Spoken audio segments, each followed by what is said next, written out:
Exploring the capabilities of modern unmanned aerial vehicles often begins with understanding their core features.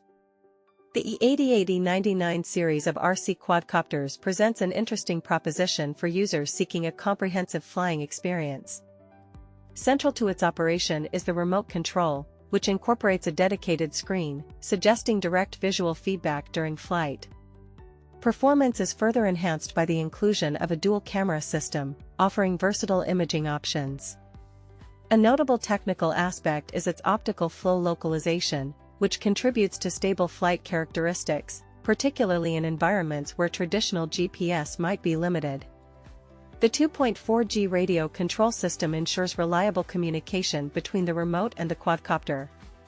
For practical deployment, the E88 E99 series appears well suited for a range of activities.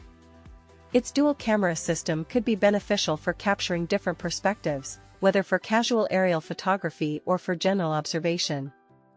The optical flow localization feature implies suitability for indoor flight or environments requiring precise hovering, making it adaptable for various settings beyond open outdoor spaces.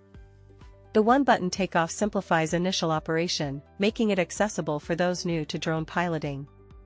Regarding usability, the design integrates a one-button takeoff function, streamlining the initial flight sequence. The remote control, equipped with its own screen, enhances the pilot's interaction by providing immediate visual data. This integration suggests an emphasis on user-friendliness and intuitive operation. The 2.4G control frequency is a standard choice, known for its robustness in maintaining a consistent connection, which contributes to the overall reliability of the flight experience. In summary, the E88 E99 RC quadcopter, with its integrated screen remote, dual camera, and optical flow localization, offers a feature set designed for accessible and stable aerial exploration. The combination of ease-of-use functions and advanced localization technology positions it as a capable option for a broad spectrum of drone enthusiasts.